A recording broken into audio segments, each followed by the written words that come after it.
News, सच जरूरी है। यह है MNS न्यूज नेटवर्क और आप देख रहे हैं MNS न्यूज टीवी। मैं हूं आपके साथ सोनल। तो आइए देखते हैं आज कुछ खास खबर।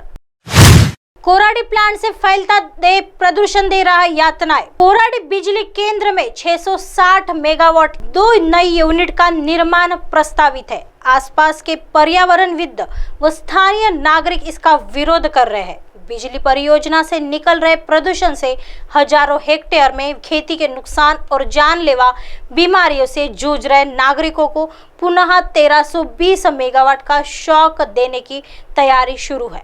पिछले वर्ष 3 संस्थाओं ने कोराडी व खापरखेड़ा बिजली निर्माण परियोजना के आसपास आबाद 25 गांवों में प्रदूषण से पैदा हो रही स्थिति का अध्ययन किया। तीनों मौसम के दौरान क्षेत्र से सतही जल और भूजल के नमूने एकत्र किए गए और प्रयोगशाला में परीक्षण किए गए। 25 जगहों से पानी के सैंपल, 5 स्थानों से फ्लाई ऐश, 21 जगहों गांव में सर्वेक्षण किया गया। 11 स्थानों नदियों और 14 जगहों पर गांव के कुओं, बोरवेल, वाटर एटीएम व जल प्रक्रिया केंद्र के पानी के सैंपल का परीक्षण किया गया। खेती, पशुओं और लोगों के स्वास्थ्य पर इन परियोजनाओं के गंभीर परिणाम देखने को मिल रहे हैं। कोराडी बिजली परियोजना से निकल रहा प्रदूषण स्थानीय नागरिकों को नरक सी यातना दे रहा है। सर्वेक्षण में सामने आई चिंताजनक सच्चाई। पावर प्लांट में राख आसपास के परिसरों के खेतों की फसलों व सब्जियों पर जम जाती है। यही पत्तेदार सब्जियां इंसानों के अलावा पशु भी खाते हैं। खैरी गांव के कुओं का पानी घर के अलावा अन्य कामों व खेती में उपयोग किया जाता है। इसमें मुरकुरी का स्तर निर्धारित स्तर से 51 गुना अधिक, आर्सेनिक का स्तर 13 गुना अधिक और सेलेनियम 10 गुना ज्यादा है। लेड, मैग्नीज और लिथियम का प्रमाण भी काफी अधिक पाया गया है।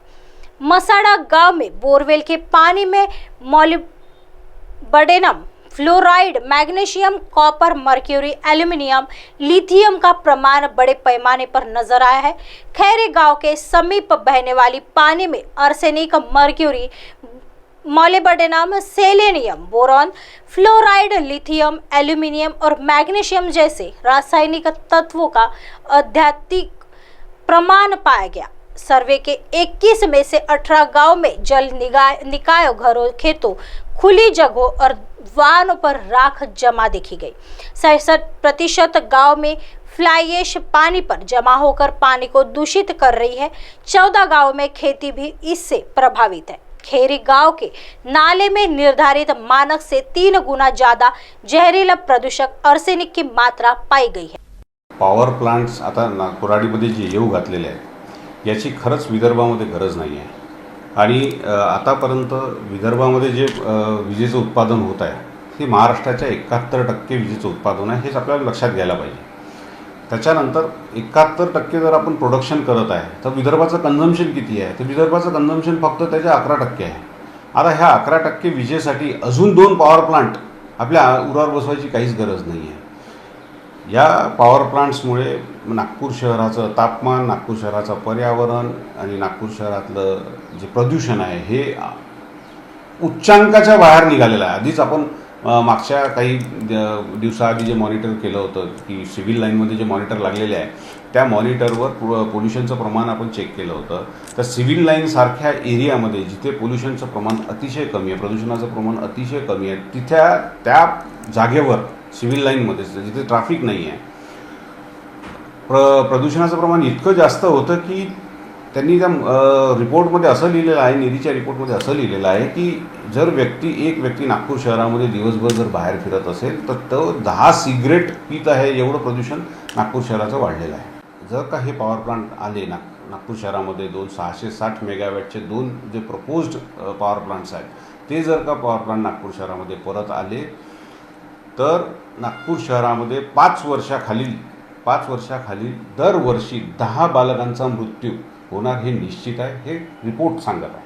ठीक आहे, आम्ही पर्यावरणवादी आहे किंवा आम्ही आइए बढ़ते हैं अगली खबर की तरफ। अमेरिका की आर्थिक स्थिति डावाडोल होने के खतरे के बीच भारत ने संभाला मोर्चा।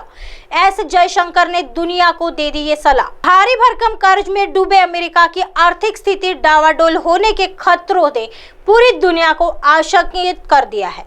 विशेषज्ञों के अनुसार यदि अमेरिका में आर्थिक बदलाही हुई तो दुनिया का इससे अन्य देश भी तबाह हो सकते हैं। ऐसे में पूरे विश्व पर भीषण आर्थिक मंदी छा सकती है। ऐसे में से उबर पाना भी किसी भी देश के लिए आसान नहीं होगा। इस बड़े खतरे के बीच विदेश मंत्री एस जयशंकर ने कहा कि उतार चढ़ाव और अनिश्चितता के दौर में वैश्विक अर्थव्यवस्था को जोखिम मुक्त करना महत्वपूर्ण है, लेकिन इसके साथ ही जिम्मेदार वृद्धि भी सुनिश्चित की जानी चाहिए। भारत यूरोपीय संघ व्यापार एवं प्रौद्योगिकी परिषद की मंगलवार को ब्रसेल्स में संपन्न पहली मंत्री स्तरीय बैठक के बाद जयशंकर ने यह बात कही है। इस बैठक की सह अध्यक्षता भारत की तरफ से जयशंकर, वाणिज्य एवं उद्योग मंत्री पीयूष गोयल और संचार एवं सूचना प्रौद्योगिकी राज्य मंत्री राजीव चंद्रशेखर ने की। बैठक में रणनीतिक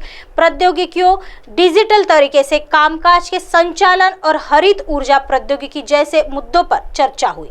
जयशंकर ने इसे काफी अच्छी बैठक बताया है। जयशंकर ने मीडिया से बातचीत में कहा, यह काफी मजबूत शुरुआत है। वैश्विक अर्थव्यवस्था का जोखिम काम करना जरूरी। विदेश मंत्री एस जयशंकर ने कहा कि उतार चढ़ाव और अनिश्चितता के इस दौर में वैश्विक अर्थव्यवस्था का जोखिम कम करना महत्वपूर्ण है, लेकिन इसके साथ ही एक जिम्मेदारी से भरी वृद्धि सुनिश्चित करना भी जरूरी है। उन्होंने कहा कि जुझारूपन और भरोसेमंद आपूर्ति श्रृंखला को लेकर हमने चर्चा। आइए बढ़ते हैं अगली खबर की तरफ। चार्टर्ड प्लेन से नहीं, सरकारी एम्बुलेंस से बीमार बेटे को मुंबई लेकर गए गुजरात के सीएम। पीएम मोदी ने ऐसे की तारीफ। गुजरात के मुख्यमंत्री भूपेंद्र पटेल के बेटे अनुज पटेल मुंबई के अस्पताल में भर्ती थे। इस बीच सीएम की जमकर तारीफ हो रही है। दरअसल बीमार बेटे को देखने के लिए सीएम ने सरकार द्वारा वित्त पोषित चार्टर्ड विमान को छोड़ दिया। मुख्यमंत्री ने न केवल अपने बेटे से मिलने के लिए घरेलू उड़ान का इस्तेमाल किया, बल्कि सरकार द्वारा वित्त पोषित एयर एम्बुलेंस के लिए भी भुगतान किया, जिसके जरिए उनके बेटे को अहमदाबाद से मुंबई ला गया था। पीएम मोदी ने की सीएम भूपेंद्र पटेल की तारीफ। प्रधानमंत्री नरेंद्र मोदी जी ने मुख्यमंत्री भूपेंद्र पटेल की तारीफ की है। पीएम ने ट्वीट कर लिखा, गुजरात के सीएम भूपेंद्र भाई पटेल ने सार्वजनिक जीवन में ईमानदारी और सादगी का एक उदाहरण पेश किया है। मुझे विश्वास है कि उनका आचरण सार्वजनिक जीवन में सक्रिय लाखों के लोगों के लिए प्रेरणा बनेगा। मैं उनके बेटे अनुज के जल्द स्वस्थ होने की कामना करता हूं। भूपेंद्र पटेल के बेटे अनुज को 30 अप्रैल के दिन ब्रेन स्ट्रोक हुआ था, जिसके चलते वो कोमा में चला गए थे। अनुज को अहमदाबाद के केडी अस्पताल में स्थानांतरित कर दिया गया था, लेकिन वहां के डॉक्टरों ने उन्हें मुंबई के हिंदुजा अस्पताल में जाने की सलाह दी थी। सीएम भूपेंद्र ने तब बेटे को मुंबई ले जाने के लिए एक सरकारी एयर एम्बुलेंस किराए पर ली, जिसका उन्होंने भुगतान किया। अनुज हिंदुजा अस्पताल में भर्ती है, जहां वो करीब 15 दिन तक कोमा में रहे और तबीयत इस कदर खराब थी कि उन्हें कुछ समय के लिए वेंटिलेटर पर भी रखा गया था। अनुज पटेल के स्वास्थ्य को लेकर अब ताजा अपडेट ये है कि उन्हें होश आ गया है। ऐसे ही दिन भर की तमाम बड़ी खबरों से आपको रूबरू कराएंगे। तब तक बने रहिए MNS न्यूज के साथ। नमस्कार।